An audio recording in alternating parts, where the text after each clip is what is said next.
Yay. Awesome. Good morning. Good morning. Okay, guys, I have something different I thought I would do today that I'm very excited about sharing with you guys. And I don't know, let me just pull up my PowerPoint. Does anybody besides me love quotes? I am like a big fan of quotes. And so I wanted to do something a little bit different today. And hopefully you guys will like it. But I wanna kind of walk through a couple quotes. But before we do that, type one good thing in the chat box that's happened to you this week or something that you're grateful for. You can choose whichever one you want to type. Something that you're grateful for or something good that's happened to you this week. And I'm going to share something that that's good that's happened to me this week that's getting ready to happen, and that is also, it's a little bit, it's kind of sad, but some of you have followed my cute little Airbnb story in Lexington that I did. And but it's good because it was a great opportunity. Uh-oh, did I cut out? Yes. Oh, shoot. Sorry, guys. Caitlin, you're the only one I see right now, so you'll have to tell me if I cut out. It was, so closing on the Airbnb is a good thing for me because it's gonna, we were able to make some great money on it and go do some more. So I'm really excited about that. Receive flowers from your friends. Jenny, yay, that's awesome. Rochelle, I love that you're loving the book club. That's awesome. Healthy is a great one. Yes. Caitlin, super grateful for your new opportunity. I am as well.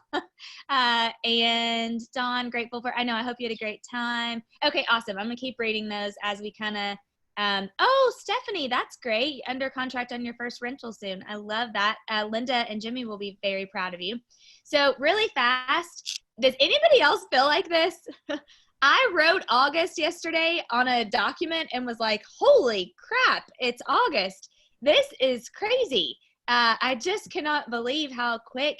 You would think this year would have gone by slow because we've been quarantined, but geez Louise, it has like flown by. I could not even believe it. So homework from last week. Did anybody listen to the message from Life Church?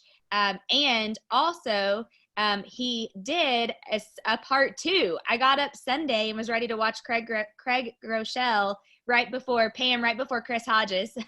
And I love that, like, I have my back-to-back 3 in a row and on again for the second time. So if you did not, okay, Stephanie, I knew that you watched it because I saw, yes, loved it, shared with others both weeks. Yeah. So if you guys did not watch those, go to Life Church, and it would be last Sunday and the Sunday before that. And I'm telling you, probably some of the best messages I've heard all year, like top 5 for me.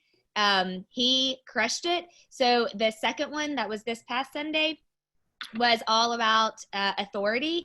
And he said one thing that I loved. He's so funny anyway whenever he preaches or talks. And he said, I know all of you guys are out there. Yes, his delivery is super, super entertaining. Yes, very true. He cracks me up. But he said, I know all you guys are having panic attacks, but God is not having a panic attack about this pandemic right now. So you just need to take a chill. But he talked about doing some deep cleaning on your life. And he said, who do you need to get, like, who needs to get out, or what needs to get out of your life? Is it, you need to think about realizing what needs to go. Is it certain people? Is it some fear? Is it anxiety? Is it thoughts? Any of those things, like what actually needs to go. So anyway, I would encourage you to go back and listen to those if you have not. So I found this quote. I Googled last night quotes about quotes, and interesting things came up, but I really liked this one. The minds of people need a good revolution, and great quotes are good revolutions. And so I wanted to share with you guys today some of my very favorite quotes, and most of them you'll find are from John Maxwell. And most of them actually came from when I was in London with John. And so anyway, I wanted to just kind of start, and I want to share them with you. And then at the end, I'm going to ask you guys to go back and look at them in the Facebook group, or you can take pictures of them now, or whatever you feel is easier. And then kind of listen to which one may speak more to you right now. And then I want to just talk a little bit about each of them. And I may not even be able to get through all of them depending on time, but we'll try. So the first one is this.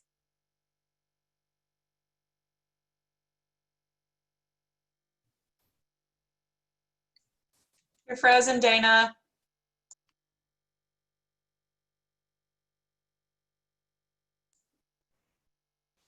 The good news is she stopped, but she looks really cute. Dana, you're frozen. Okay, she can't hear it. What about now? That's better. Oh my gosh, I'm so sorry. I have no clue what's happening. Okay, so back to this quote. That's so odd. I have like full service, by the way, full bars. So this is the first one. People see things as they are and ask why. Great leaders see things and ask why not. And here's why I love this quote. Paraphrase from John Kennedy. Really? Yeah, Great. stolen. Okay. So maybe that's what John Maxwell ripped it from John Kennedy then. Okay, perfect. So so I did not know that. We'll have to note that. Thank you, Helen. So oops, shoot, I might have accidentally muted. So the reason why I love times, especially right now, we can ask ourselves like, why is this happening? Why is that happening? Why this? Why that? Instead of saying, why not? Why could we not do this? Or why could it not be this way? And so I think you just have to kind of flip your mindset around.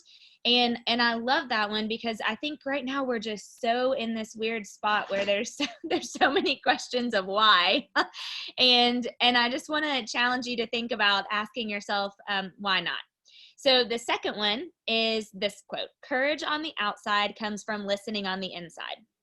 John has taught so long about how we have this feeling on the inside of us, and for people of faith, it can be the Holy Spirit. For other people, it just might be this great intuition that you have. But sometimes we don't. I'll speak for myself.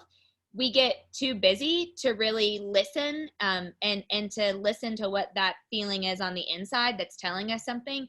And so I love John actually has taught a lesson on this before about how sometimes when we're not feeling very courageous, or we aren't making decisions that come from a place of courage, it's because we aren't truly listening on the inside.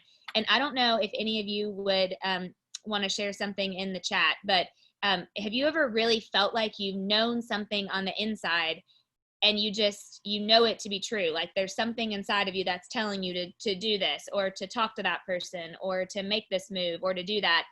And that kind of gives you the courage to actually follow through and do it on the outside. And so with this quote, I think the lesson is we need to make sure that we're taking the time to actually listen on the inside and feel that whenever we kind of feel going from failure to failure, still with enthusiasm. And this one for me is funny because I can be like enthusiastic all day long. A lot of you know that, and I love to like lead with enthusiasm, and I just think I love to be around people who have a lot of enthusiasm. And sometimes when you have a failure, it's hard to still stay enthusiastic, or to keep going. And so I think this is so true because everybody who's been successful, whether they've been successful at raising great kids or running a great business, or they've made a lot of money, everybody's definition of success is different, right? Your definition of success is different than my definition. However, when you see people who say they feel like they really have achieved, oh shoot, can you guys hear me okay? Okay. Sorry, I don't know what the issue is. When you see people who may feel like, man, they've really achieved a lot of success, I can promise you it's because they have gone from failure to failure to failure, and they've had enthusiasm when they've done it. Just because they failed doesn't mean that they stop. They've really said, okay, let's keep on rolling, and we're going to learn from this failure. And so I think I love this. This is one of my very favorite quotes because you have to keep going with enthusiasm even when you fail. The next one is this: movement attracts action, and there is no attraction until there is action. And so when John's talked about this, and the lesson I take away from this is that sometimes we can like be paralyzed, or we're frozen. Hopefully I'm not frozen right now as I say this. We're frozen from doing certain things or from making certain moves. And so we just get paralyzed. But the truth is that until you actually get into motion, and until you move, and until you start to get into movement, there really is no action. And until you begin to have action in something, you're not going to attract it. So I'm going to talk real estate because that's what I know. So until someone may say, I want to be super successful and sell houses, but they don't do the daily habits. They're not getting into the movement of what it takes to do that.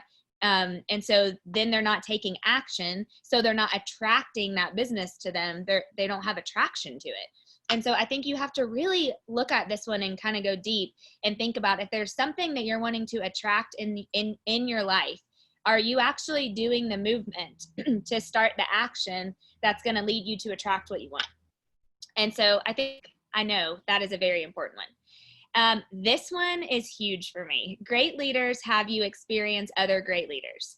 And I could talk about this one for the entire 30 minutes. I don't know if Troy is on today, but if Troy Marsh is on, he knows that I'm like crazy about this, because I feel like one of the best things that a leader can do is that you lead, or the people that are around you, whether that's your family or a team or whatever that looks like, is for you to expose them to other great people who you've been exposed to. And so the number one thing that always makes me think of this is my coach, Terry Foster.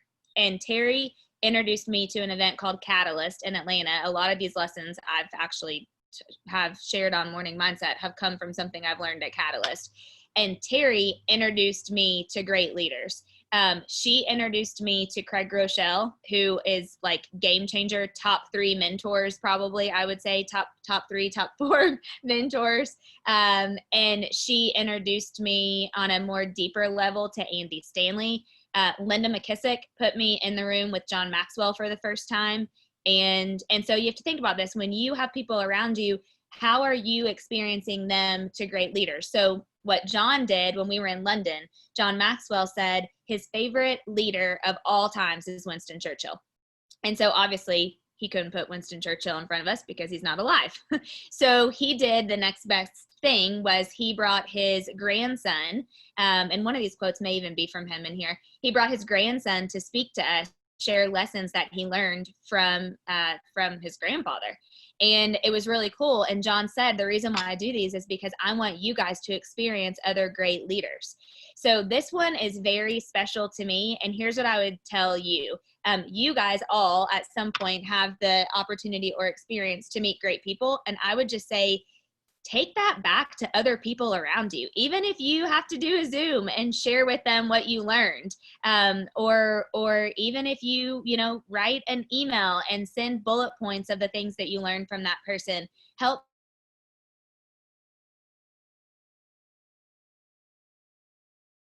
This next one, a lot of you will find very timely. And John says this. Oh, did I cut out? Okay. John says this all the time. You don't want fans or followers. You want friends. And for me, this is a great reminder. And I know one of the best ways to do it is through social media. So I teeter back and forth a lot. Because when you're running a business and you want followers and you want fans to like your stuff on social media, or when you're building a brand and you're doing those things, but at the end of the day, none of those are as important as having friends. And I actually have someone who I want to come on and speak to you guys, and his name is Tyler Dickerhoof, and he and his wife, we actually met them in London. They're the top sales. I think I've talked about them before on here, but they're the top salespeople for, I think, Isagenix. I'm not super familiar. But Abby, you know what I'm talking about. Is that what it's called? Isagenix? Okay, yeah. So I want him to come on and share with you guys because one, he's just a great person. So is his wife, Kelly. But he posted something this morning, and when I read it, I was like, oh man, that's so good. And so I want to read it to you guys. He said, posing for selfies. We act differently when we know we're about to be on display. Aim a camera at someone and they tense up. I guess we call it taking a picture for a reason, because we feel defensive. Social media multiplies this by counting likes, which doesn't mean someone actually likes you, as you have a number of friends. The irony is that the people we're most likely to want to trust and engage with are the ones who don't pose. They're consistent, they're committed, they're clear, but they're not faking it. Figure out what you want to say, the change you seek to make, the story you want to tell, and then tell it wholeheartedly and with intent, because posing is just unnecessary. And I was like, man, that is so good. Go, Tyler. So anyway, I thought this one was just a great lesson.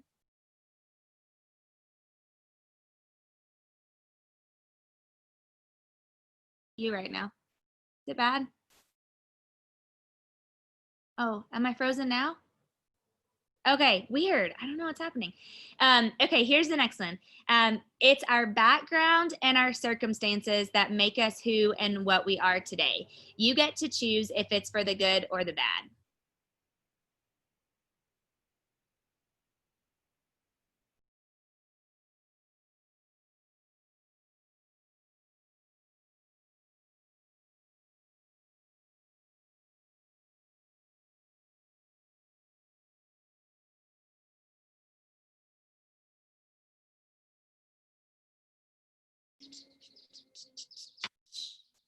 Am I back? Jeez. Shannon, I think it's because you're on your jinxing me today. It might be. You need me to sign off? Do you need me to reach out to Adam and tell him get off the Wi-Fi, man? Yes, he's taking up all my juice. Okay, so let me move to this one. So I love this. It's our background and our circumstances that make us who and what we are today. You get to choose if it's for the good or the bad. This is actually Winston Churchill's grandson who said this when we got to hear an interview with him. And I thought this is so powerful because think about it. You hear so many people. I love this one. Yeah, Steph. You hear so many people who have like this horrible, they've come from something that's been not a positive background or circumstance, yet they chose to not focus on that. They chose to make something of themselves or to come out of it. And so I think, and he shared this because they had Winston Churchill honestly did not have a great background or growing up circumstances. And instead he chose to focus on the good on that. And so for this one, I think the lesson in this is, you get to choose, right? You get to choose what you do with something. So you can't control something that's happened to you, but you get to choose what comes from that. And so I just think there's a lot of power in being able to choose. This next one, your success in life is as a leader is so much easier when your people feel like you've done the right thing. This is pretty self-explanatory. You can probably all think of somebody who you feel like maybe has led you down a path where it wasn't the right thing, or you've seen them, do something that wasn't the right thing. And people like to be led by people who feel like that you're going to do the right thing when it comes to their well-being or to the people that they lead. And I think this is just, it's kind of a simple one. Yet at the end of the day, it's a really powerful one. And so I think it's just good. This is a good reminder, in my opinion. The next one is from Tony Blair, and like him or love him, he's a smart guy. Tony Blair, I took so many notes if you've got a very clear view of what to do and the noise is telling you not to, listen to yourself always. And it's so easy to listen to what the outside world tells us, even people who are like your fans or your followers. I mean, it's easy to get caught up in comments and listening to the noise, especially right now. I mean, not only are we in a pandemic, we're in an election year and we have all this crazy noise going on. But if you have a clear view of what to do, you have to block out the noise. If you feel something strongly, you have to listen to yourself always, because you are going to know best. You have that inside of you that's going to make you know what to do best. And so to be totally transparent, this is not an easy one for me, especially when you get to leading a lot of people, because you want to make everybody happy and you want to make sure everybody's comfortable and they feel good and they're they feel like they're in a good place. But at the end of the day, I know that when I listen to what I feel like it always usually is the right thing. Not saying you don't ever make mistakes, because you do. This is one of my favorite John Maxwell quotes ever. You should always astound others with your generosity. So John talks about this, and he says, we all say we want to be generous people, or we want to be giving. We want want people to know that we have a servant's heart. Yeah, this one is my absolute favorite. Rochelle, I totally agree. Me too. But John says, you want to be so generous that people are astounded by your generosity. And this is like a personal mission of mine, FYI. And it's kind of hard to think of ways to sometimes to astound others with your generosity. But I think this is so cool because all of you could probably think of somebody in your head right now who's the most generous person that you know. I'm sure that you could if you thought about it.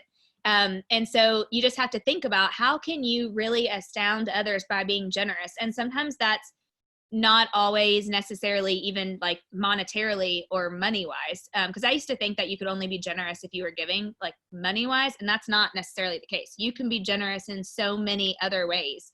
And so, yeah, this one is, like one of my very, very favorites.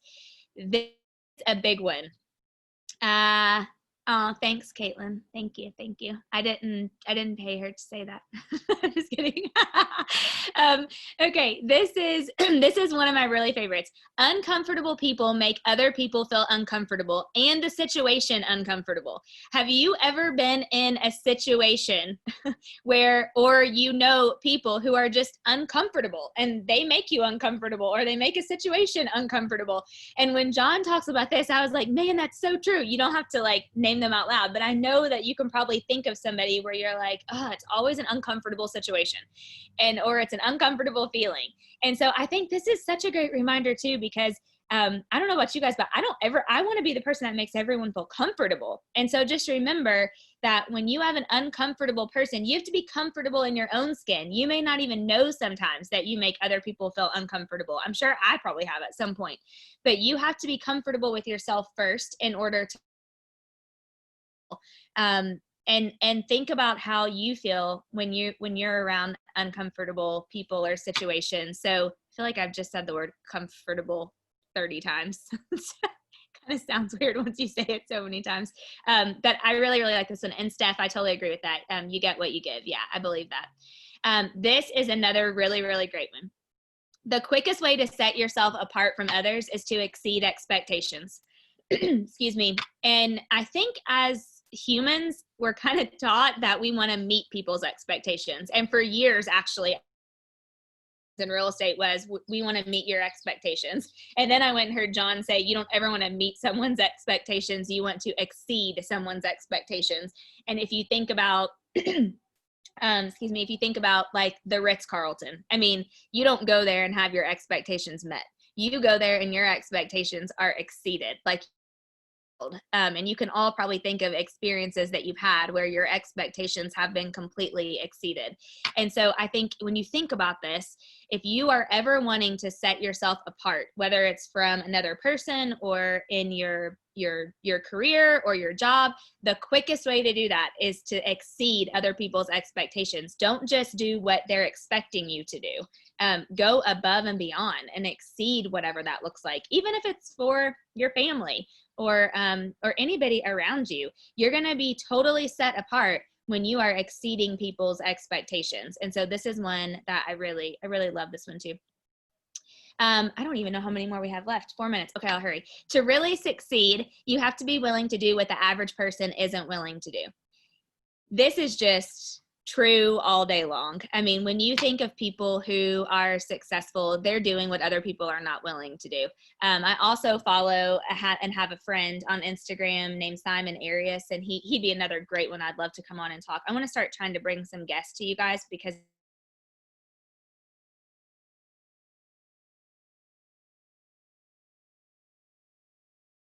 to the office and he's on a different time zone than us. Or did I ut out? Am I good?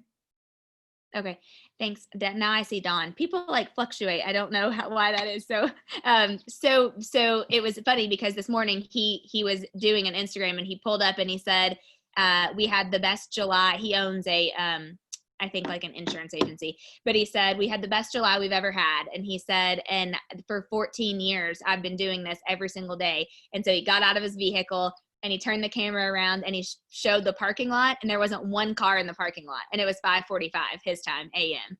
And he said, and this is why I'm here. And this is why I keep doing this.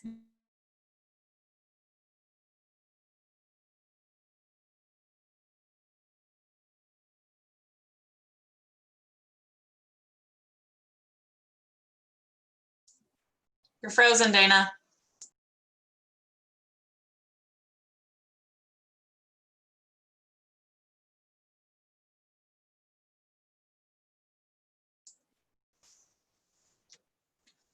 Dana, you're frozen.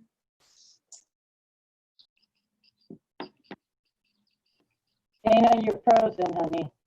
You're back again. Back. Okay. Man, this is like really frustrating me. Okay. So, okay, just a couple more and then we're going to wrap up. So, here's the next one. If you just stay in the game, you'll beat 90% of other people. And I like this one because even if you think about anything that you're doing, most people are going to give up. And honestly, the average person will give up. So I love when John says, if you just stay in the game, you're going to beat 90% of other people, no matter what you're trying to do, whether it's your. Oh, my God. Oh, can you guys hear me? Okay. Okay. Yes, that's very true. Stephanie Linda always says, you never know how close you are to the finish line. She says, you don't know if you're on the 5-yard line or the 50-yard line. And it's very true. So if you just stay in the game, you're going to beat 90% of other people, no matter what. You're Jennifer. Oh, I'm so glad you're on today. Yay. So true. Okay, here's the next one. With an abundance mindset, there's enough at the table for everybody to win. And I think to succeed in anything, and honestly, to just be a good human, you have to believe this. If you think that there's not enough for everybody to win or for everybody to succeed at something, then you're probably not going to succeed, really, to be honest and direct. You have to know that you have to have the mindset, there's enough at the table for everybody to win, no matter what you're doing. And there always will be, because if you put that out there, it'll come to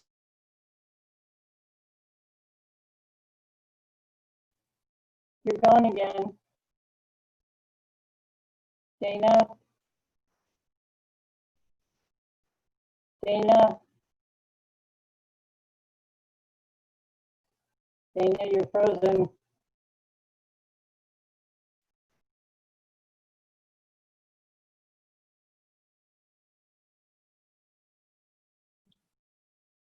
I don't know. I'm sad. Am I back now? I don't know what's happening. Shoot. Now I see Caitlin. Okay. All right. Sorry. I'm so sorry, guys. Okay. So just to, thanks, Shannon. Cheer me on. So last couple ones. When you feel something is the right thing to do, don't wait for everyone else to do it. Here's the next one. Quit waiting for someone else to change your world. Go change it yourself. This is a really, really big one. And then this is the last one. And so for people of faith, this is probably my favorite one. You were born to know God, and until you know him, you miss him. And so I love this one so much. So here's the deal. Okay, I know we're out of time, and I know I'm pausing. I'm going to post all of these in the Facebook. So your homework is to go back, look at these quotes, and choose a few that really jump out to you. And then you may even want to share one on your social media with a little depth behind it, meaning give an example of why it means something to you. So thanks for your guys' patience with whatever's happening with my internet. And I hope that these quotes blessed you today, because they do me every time I look at them. So thank you, guys. See you next week, and I'll post the quotes. Thanks, Abby. Thank you. Thanks, Hi, Dana. Diane. Thank you. Thanks, Monica. Great job. Thanks, guys. See you later.